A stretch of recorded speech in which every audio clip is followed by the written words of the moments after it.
All right, here we go. So today we are talking about marketing. Mm-hmm. We're going to get some more clients into our chairs, into our businesses. We're going to build some people up. Love it. I want to start with just saying I think businesses need to be in a constant state of marketing. Kind of like period on the end of that, like exclamation point. I would agree.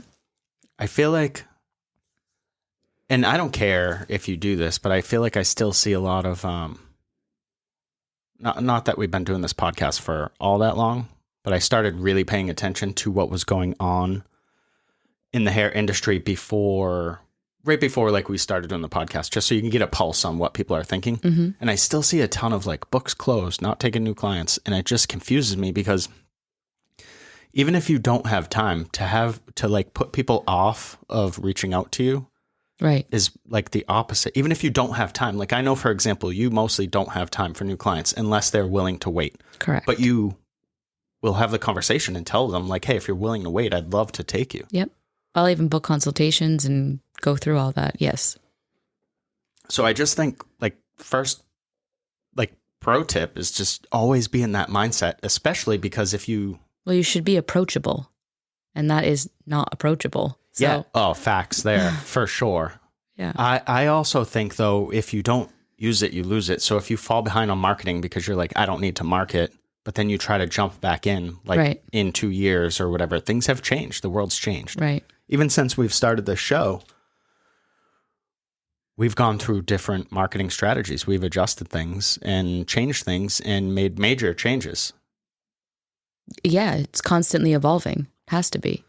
And I think, so if you skip the little stuff because you're busy, you won't stay busy. And marketing is one of those little things that you can do every single day. Mm-hmm. I think people get overwhelmed because they hear marketing or digital marketing or whatever. You have to do all this work, but it's really about doing the little things to put yourself out there daily, mm-hmm. weekly, whatever. Right. And if you don't want to do it, you can hire a company to do it for you. Like, it doesn't have to all be on you. For sure. If you're busy enough that you don't have room for new clients, you probably have some money that you could focus on mm-hmm. just staying relevant, even almost like a placeholder. So, all right, I want to dive into talking about, because I think this Instagram blue check subscription, whatever, this verification thing it's super interesting because I believe... I don't know much about it, so I'll be learning here too while you talk. Yeah, so I think people think this is like a magic bullet or that somehow it's going to separate them. And... Well, I think a lot of people want anything that they feel is going to be fast-tracked, which that's not a thing. Yeah, like a magic pill we used to hear about all the time when we owned a gym. Yeah. It was like, how do I lose weight the quickest? The quickest is to focus on changing your daily habits. It all breaks down to the reps because it's going to take you doing the work day after day after day after day till it adds up to months and then in some cases years. And then that becomes sustainable. You're not going to lose, you didn't gain 50 pounds in a week. Right. So you're not going to lose it in a week. The sooner you can be in more of a marathon mindset in anything you do in life, the more successful you're going to be. For sure. So let's go over this Instagram blue check thing. So here's what you get for $14.99 a month, right? So 15. Wait, you have to pay monthly for this? Yeah, it's $15 a month. Wow.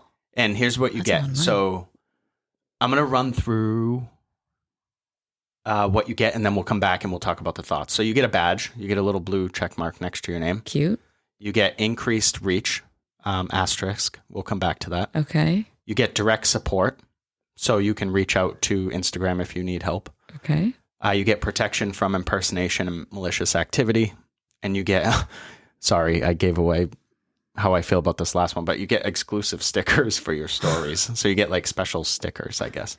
All right. So you go sign up for this thing and you get a badge, right? Okay. So here's how I feel about that. LOL. That's just like a vanity thing. Yeah, well, smart play because people, but yes, smart on. They're going to make so much money just because somebody wants to put a badge on there. Smart on Facebook or Meta, whoever owns this, right? No one cares. But because everybody wants to be a part of something, so this makes them feel like they're part of something. Yeah, you get a blue check mark, and now you're like famous on Instagram. I don't really know what it does for you. It shows people that you've paid $15. Yeah, $15. That's a lot of money for okay. All right. So increased reach. Like, are you going to make that money back? Like, what's the point of this? Yeah, I think that's where we're going to go in this. Okay, go ahead. In this episode. My mic was facing this wrong way. Sorry. So increased reach. This one's interesting because they initially advertised this on their website. It said that this benefit would expand your reach with increased visibility and prominence in some parts of Instagram and Facebook, like comments, search, and recommendations. Then, on March 17th, that sentence was removed. Because where's the metrics? How do you know that you're reaching more accounts? Well, you look on your insights. You can your insights. You're right. Look at your insights. Okay. So if you're keeping track of that, which I'm sure most aren't, they're probably just like, oh, I reached this many people. But if you're keeping track, then you could see that go up because now you have a badge. But they removed that as a benefit. Oh, so okay. increased reach as of today is no longer a benefit of that $15. So you're not getting any more eyes on anything. You get a blue badge. So next, it's kind of laughable, right? Well, with the reach, I could see maybe if it's in your area and it gets you more clients or whatever you're marketing, whatever you use your Instagram for. Of course, but they removed it. But if you take that away, then I'm not sure how you get back your $15 a month, except you get cute stickers. I mean, I'll send you guys some stickers if you want. So I got a lot to use on stories, Jen. So put some stickers on your poster board and throw it on there. On your Get phone creative, save $15.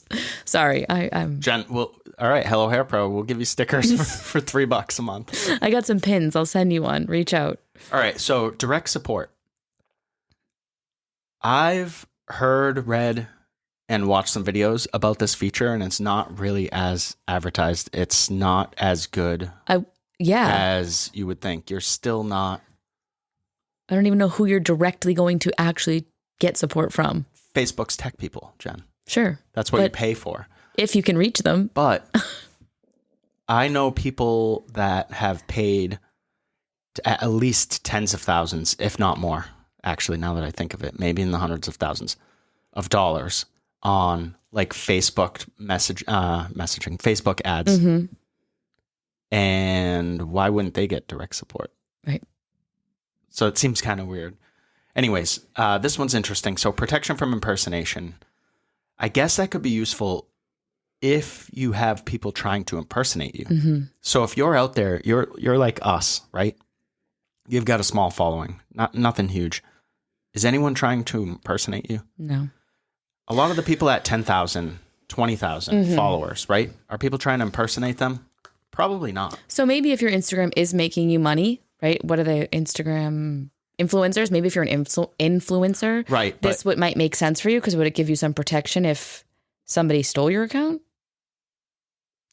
That's what they're saying. But here's the thing. You're paying. So I guess maybe it's like an insurance. This one we're talking about the most. So maybe this is worth it for people to think about.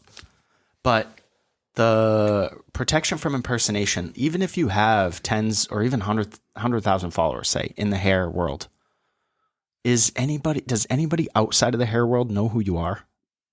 Probably not. The majority of your followers are probably bots. No offense. Mm-hmm. That's just how it goes. Right. I have them I have like 200 followers or something. I don't know. I delete bots every day that follow my account.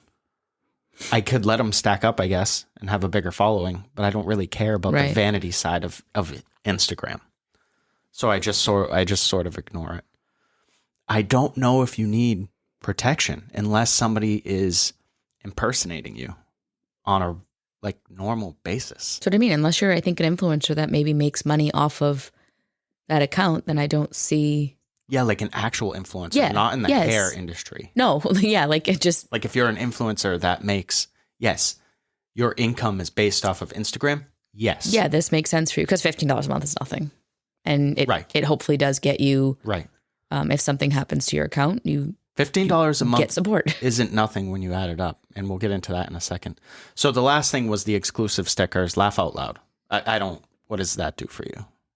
Well, they're marketing towards the younger probably generation that uses those and that makes them feel cool. And I mean, they're just going to make billions of dollars off everyone who wants to pay them $15. Yeah. So they're trying to market to the influencers that truly are making money off Instagram. And then the little people like us, like I don't buy into it, but I'm sure there's a lot of people that somehow think that's going to get them something that it's not. Yeah, for sure. So before I run through my 2 cents, I put some thoughts down. And P.S., if you have a marketing budget, this is part of that now. Yes. So if you're paying $15 or $14.99 a month, what's your marketing budget? Because now you're putting it towards this. And is it going to give you an actual return? You need to metric that. Just made metric a verb, but it's all good. You need to metric that. Metric that. All right. So that'd be a cool t-shirt. Here's an interesting thing I've heard. Some people with big followings, right? And those are already sort of verified. They were verified before. Mm-hmm. They got all sorts of butthurt because they're saying that people don't deserve. I saw the word deserve floating around, the blue check mark. And I just think it's interesting. I had 2 quick thoughts on that. And the first one is that your opinion isn't really relative. No. If you have, say... Instagram's finding ways to monetize what they're doing, and they're going to do it. They have, let's say, 4 billion people on Facebook and Instagram globally. Mm-hmm. Even if you have 1 million followers, you're irrelevant to a company of that magnitude. Right. Makes sense? Mm-hmm. Hold on 1 second. Holding. All right. The second thing, here we go, that I think people should be concerned about that are worried about people having blue check marks and appearing, I guess, the same as them, is that you shouldn't put all of your eggs in one basket. And that mindset, that's where I feel like it comes from for a lot of people, because that basket can be taken away at any time. Mm-hmm. Even if you pay your $15, what if Instagram goes down? Remember when Instagram went down a couple of years back or whatever, and everyone lost their collective minds for like 2 days? And then Facebook was down once for a day or 2, and people were collectively losing their minds. Say something happens to that and you're no longer Insta famous. Like, what are you going to do? You probably don't have anything else that you can do. You're going to have to start over somewhere else. So why don't you just start over somewhere else now so that you're in position? Well, and that's why a lot of people want to go wide, right? Have a bigger foundation, because that's what I'm saying. For sure. If you're just focused singly on one thing, that's a very poor business plan. I'll put it that way. Right. And the other thing I wanted to point out is because people will say like, well, if someone has 1 million followers, like that is relevant. No, it isn't. So our brains don't work in millions and billions. Those are too vast of numbers. So quickly, something to blow your mind. Like, let's take 1 million seconds. This will make it so that you are like, oh, there's the difference. So 1 million seconds, do you know how long that is? No. It's 11 days. Okay. Pretty long, right? Yeah. Guess how many 1 billion seconds is? I'm just going to double and go 22 days, but I know I'm wrong. Well, that would be 2 million seconds would be doubled then. Wowzers, maths. So 1 million seconds is about 11 days. 1 billion seconds is almost 32 years. Wow. Yeah, that's a big difference. It's a massive difference. Not 22 days, people. Yeah. So I just wanted to point that fun fact out so that people understand that they have billions of followers. And even if you had 1 million, which you don't, right, you're not even close to relevant. Right. As far as the company. So, all right, let's get into my 2 cents here. Okay. Mic adjust. We haven't recorded in a while. Right. A little rusty here. All right, so I think this is actually a smart plan by this company, because recently Meta's numbers, they're doing massive layoffs. Their numbers are dropping. Okay. And they were able to, I think on that first month, it was like $660 million. Yes. Something like that I read somewhere. Yeah. All right. I think that it's tricking a lot of people into thinking something is cool. Again, it goes back to that magic pill. Most people want whatever the like path of least resistance is. Mm-hmm. So by paying your $15 a month, what's going to come out of that? That's what you need to think about. Right. And if it's just, well, I want a blue check mark because it makes me feel cool, just like draw it on there or something. I don't know. I think most people think if I just do this one thing, this is going to put me over the top because I've been doing this really well and this will put me over the top. That's another thing too, that I think I'm going to wake up tomorrow and I'm going to like just be famous or something. Yeah. I think it's not going to do that for you. Maybe if you're thinking that, you should think more along the lines of like how I can do common things uncommonly well. Because that's going to make you stand out. Right. If you can do the little stuff, like at our salon, for example, we preach when people come in, they get a tour. When that happens, your retention rate is higher. When it doesn't happen because you're lazy or you forget or whatever, your retention rate goes down. Right. Because it's the little things that you don't think are a big deal, but they are to people's psyche. The way the human mind works, it's a huge deal. You talk about getting a service all the time and you notice everything. Right. Those people might be great at what they do, but they're not great at presenting the packaging. And that's what I think people need to realize or recognize or think about. So here I had, how can I stand out to my target clients is a much better question than what can I do to get popular on an app? Yeah. Because I don't know what the popularity race is on these apps. We have people, what is our Hello Hair Co. salon page have? Like 1,000 followers? Something like we have that. people reach out all the time for appointments or jobs. Yeah. Constantly. That's more impressive than having 10,000 followers. Absolutely. I could give a shit if I have 10,000 followers and none of them are giving us money or booking appointments. Well, that's just it. I think that's where if you're using Instagram to build your business, then you should see a return on your investment there. Like, what is that doing for you? And if it's not, then you may be wasting your time that could be better used in another avenue. For sure. Yeah, I know plenty of people that have over 10,000 followers and a lot more on some platforms, and they're not monetized. They're not making money off of that. So you're not just going to make money just because you have followers. I think the blue checkmark thing goes back to, well, it preys on exclusivity. It preys on, the vanity metrics. Like who doesn't want a blue checkmark? Because celebrities have that, right? Right. And smart play on them. That's how, For you said, they're making money and they're, I guess, innovating their business. So, but you have to think, what does that do for you? And if you don't care and you want to spend your $14.99 a month, you go right ahead, I guess. But yeah, I think so. If you're someone that's got a small following and you're trying to build a clientele, I don't think focusing on a blue check mark is going to help you very much. What I do think is if you took that $15, you picked up a couple of coffees and you stopped at a local business, introduced yourself and had a conversation with the owner, I think you'd see a return on that. Yeah, because that community is where you're trying to build your clientele. And by I mean I know because we do it, we've done it. Right. And there's always been a return. So let's jump into where people should focus. So we've talked about the blue checkmark thing. Everyone's talking about it. It's, I don't know. I don't even know. I'm not on Twitter. Same. So I don't know if they have it still, but they had that. You had to pay $8 a month to keep your check mark or whatever. Okay. Everyone was all pissed off. I think let's start with your mind.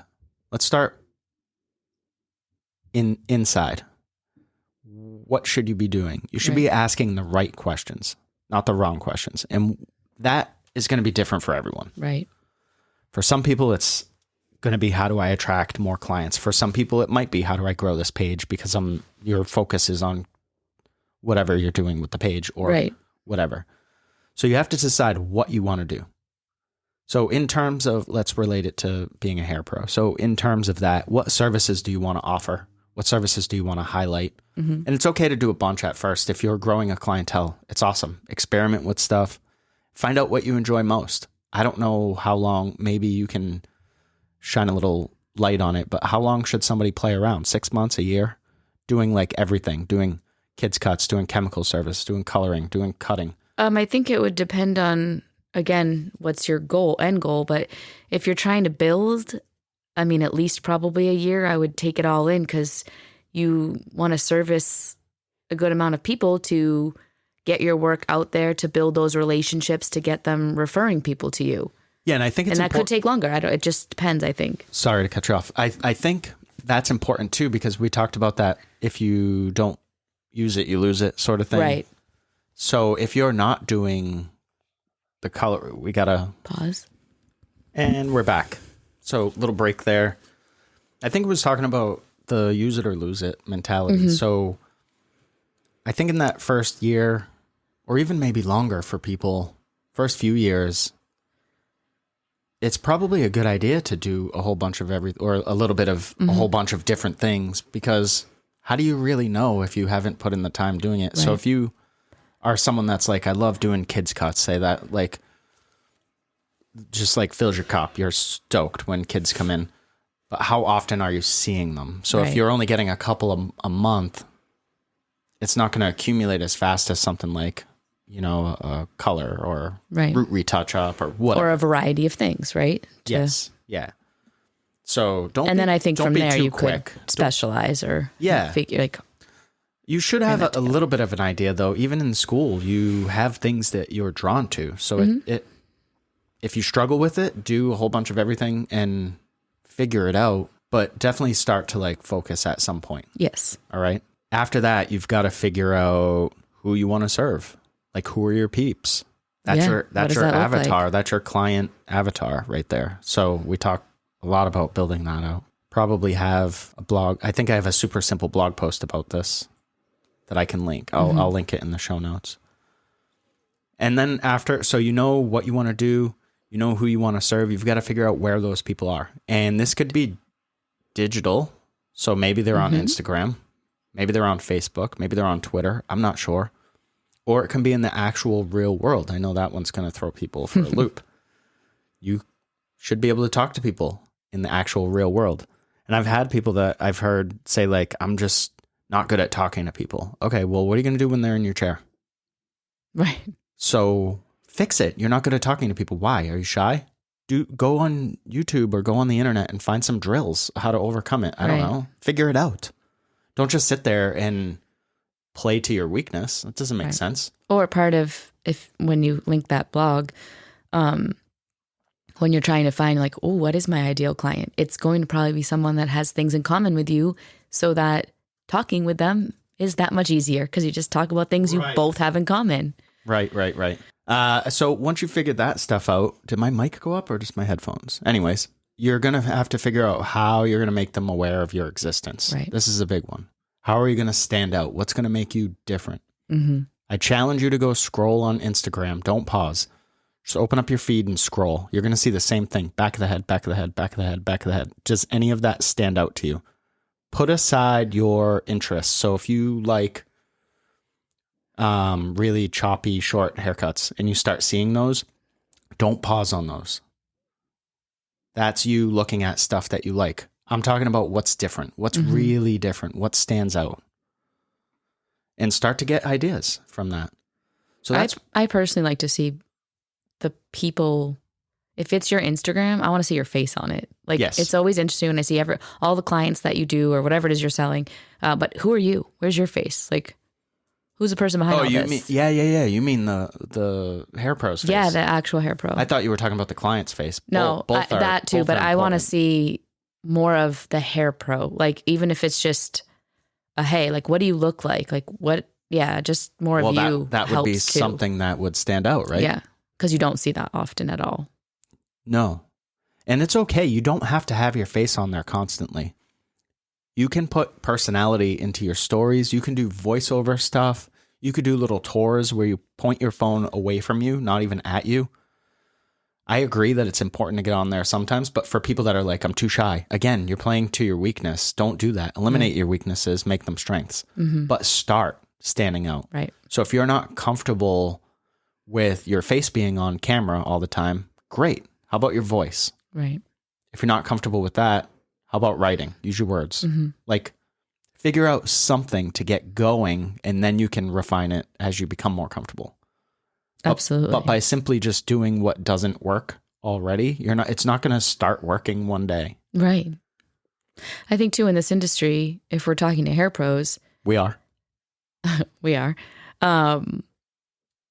If you talk to hair pros that have a big clientele, they're busy, and ask them why or how they got there, they built relationships. They found things in common with people. They were relatable to their clients.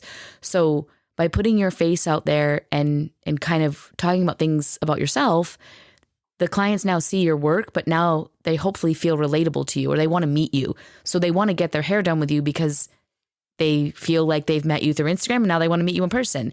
And that's just a different approach that I think more people need to do. So we went through working on our minds. So now let's talk about what you can do. And we'll start with the real world and then we'll go into the online stuff. So in the real world, what could you do? We mentioned bringing a coffee to a local business owner and chat with them. Mm-hmm. That's super powerful stuff. Yeah. If you showed up with a coffee and you were like, hey, you might be busy, but can we set up a time to talk? Or you emailed and you were like, that's generally what I do. I'll email somebody, when do you have 10 minutes to chat? That's powerful stuff. And if you brought me a coffee, I'd be like, wow. Again, when you, this goes back into psychology a little bit, but when you give someone something, they feel the need to reciprocate. It's how it works. So when you show up and you have your $15 because you didn't spend it on a blue check mark, you buy that coffee and you hand it to somebody, they feel like not in debt, but they want to return the favor. Yeah. Like you've given me something, I should give you they something. want to pay it forward. So that might be telling their clients, that might be coming in, that might be doing a post with you saying, hey, check out this person's trying to build their clientele. You should check them out if you don't already have somebody, or if you're in the market, whatever. Mm-hmm. Maybe you shout out their business too. Just think about helping people. Right. The other thing you could do, maybe try to set up a time to speak at a local hair school. Mm-hmm. That might not get you clients because everyone there is doing hair, right? But it might get you comfortable talking to people. Right. And when you start with people that you, like if you're graduated from school for a year or two and somebody's in school, that's like, unless you literally sat around, we've met some people that have done nothing for like 3 years, but you are way ahead. You have something to offer these people. So knowing that, maybe you're comfortable enough to practice talking to people that are your peers or people that were where you were. You understand, you can relate to them. Mm-hmm. Makes it a little easier. And now all of a sudden it's easier to talk to people in public that aren't your peers, or well, they might be your peers, but you know what I mean? Mm-hmm. Okay. Something that we're doing, volunteer at a local school event in your town. So we're setting up at the father-daughter dance at the elementary school. Yep. And by we, I mean you guys. It's our business, but I'll be with our daughter at the dance. And what are we doing over there? We're doing hair tinsel. Yeah, hair tinsel. Raising money for the PTO. Perfect. Yep. All proceeds go there. So yeah, and it's exposure for us. It'll be fun, and we donate a gift card for the raffle for the dance too. Sure. Yeah. And we'll make a lot of little girls really happy. Oh, they're going to be pumped. Trust me. You've never been to that. I've been to this. This will be my third. I think so. Yeah. Father-daughter dance, and they're something. They are wild. So, something else you could do: find an open house. We were just invited to one recently. Yep. And is it always fun to stand there for 6 hours? Maybe not. But I met a few people. Right. I handed out a few cards. Did some networking. I had a little networking. I met someone that if I need a house, I can call her. Find some other events. There might be people looking for whatever, someone to fill something. We were recently invited to like a group that gets together. They don't have a hair salon like a or business a barbershop networking group. Yeah, they don't have that in their group, and they thought it would be cool to have it. So we're going to go check that out. I've been to some business get-togethers before where they've completely flopped and wasted my time. And I've been to some that were all right, and we've met people and networked. So you just have to get out and do it. But that's the real work that you have to do if you want to be successful. Correct. Because even if you spend 100% of your time online, you can't cut hair online. Right. So you've got to always bring it back to the real world. Anything else to add? No, I think that was perfect. All right, so we can run through the online stuff here. the number one tip I can give people is just focus. Which is the hardest thing to do. Yeah. So you just have to focus. And not in the minute. Focus long term. Yeah, you have to have some sort of plan. And then try. That's sort of like a 1A, 1B thing. But you have to give an honest effort. If you just plop pictures up to plop pictures up, that's probably not, that's not even probably, it's not going to gain you the traction that if you really looked at spending some time on providing solutions to people's problems. Mm-hmm. People don't care about cherry cola. Right. When they're looking to get their hair done. They're not thinking, oh, cherry cola, I better go there. So it doesn't really matter what you name your stuff. Why are you laughing? Because it's funny. Okay. I was like, am I talking smack? I think there was a time when, like a couple of years, it was a while back, but I feel like it was always like, what am I going to call this? What am I going to call this? People spent so much time on that. When you focus more on who cares what you call it, if you call it anything, if you like to call it something, go right ahead. The more important part in that caption is what you want the person to do when they see the picture. So if they've stopped on your cherry cola, now what are they supposed to do? That's where you're like, do you want this cherry cola? If so, send me a message, book online, like tell them what to do if they want the cherry cola, like give them inspiration. Do you think that your average client is going to know that you're calling cherry cola a color? I have no idea. Just if you want to call it something, you want Grape Crush, call me. I've seen people with, so I saw that recently. It was like grapes and then like a can or something, emojis. So you can't even write the word out anymore. You're just using emojis and people are supposed to know what. People like stickers. Yeah. There you go. For $15 a month, all your problems could be saved. So if it's Grape Crush and then just tell your client, you want this Grape Crush hair, book online. Wasn't Crush orange? Oh, I don't know. I don't drink that stuff. Neither do I. Grape soda, Neither Orange Crush. Okay. Yeah, Orange I Crush. just invented a new soda. It's called Grape Crush. So, or your next caption. You're welcome. Yeah, you're so welcome. If you went and just explained to people how you could solve their problems, or better yet, showed them. So, for example, you don't have to show somebody holding their hair up from the back. That's a very unnatural thing. You're never going to see that like that in the wild, in nature.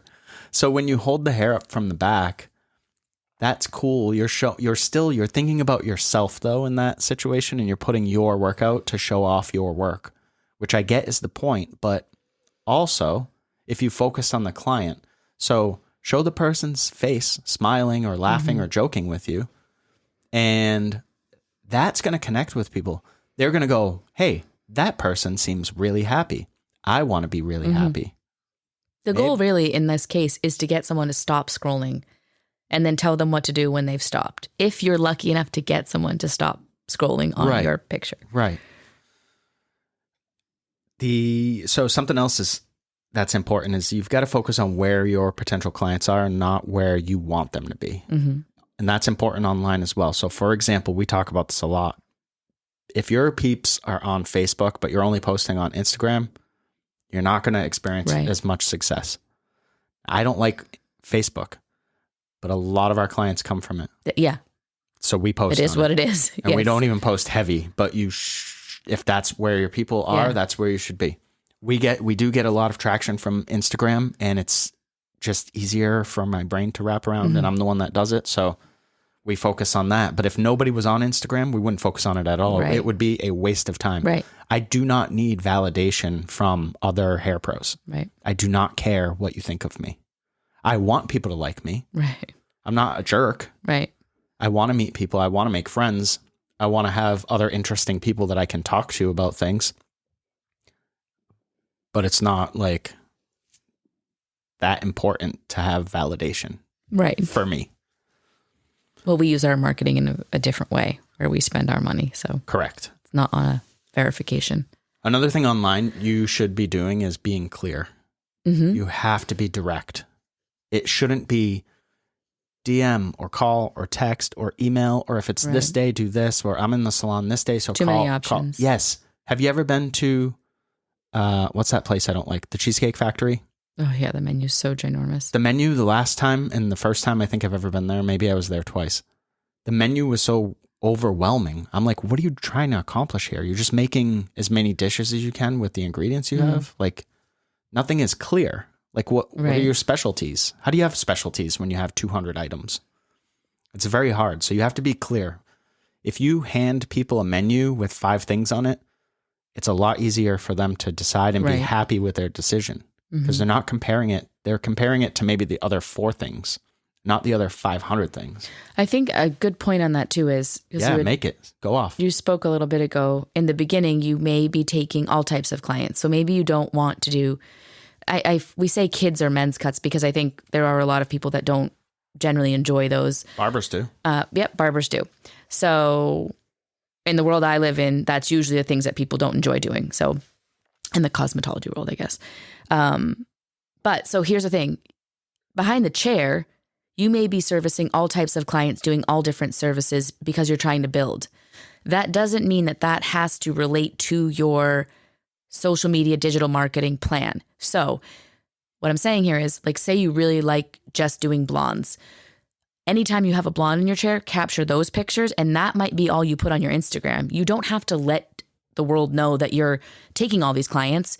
Your Instagram can show these are like what I would prefer, and you're starting to build that side of it.